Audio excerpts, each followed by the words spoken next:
This is part of Entropy Education Series. Why blood markers movement doesn't always mean improvement.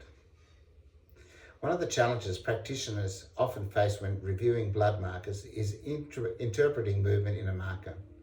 A value goes up or down between tests, and it's very tempting to assume that something meaningful has happened physiologically. If a marker improves, we assume the interventions worked. If a marker worsens, we assume something has gone wrong. But physiology really is that simple. Movement in a biomarker does not automatically mean improvement, deterioration, or even meaningful change. In many cases, it simply reflects the natural dynamics of the physiology. Biological systems are not static. Hormones fluctuating across the day, nutrient levels shifting depending on intake, absorption, and metabolic demand. Inflammatory markers can move with stress, sleep disruption, infection, or even exercise. Because of this, biomarkers naturally move with the body.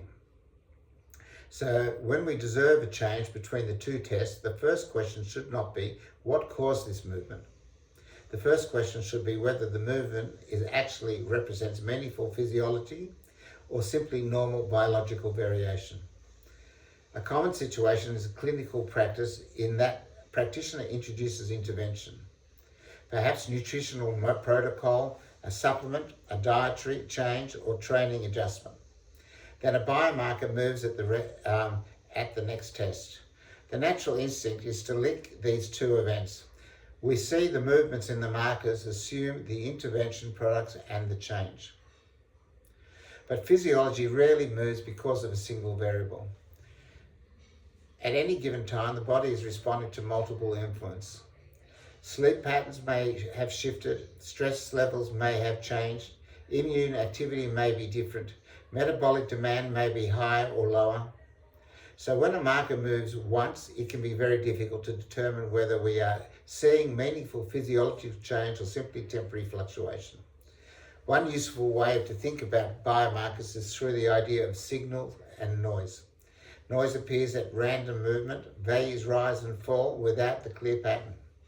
Signal, on the other hand, begins to appear when patterns repeat.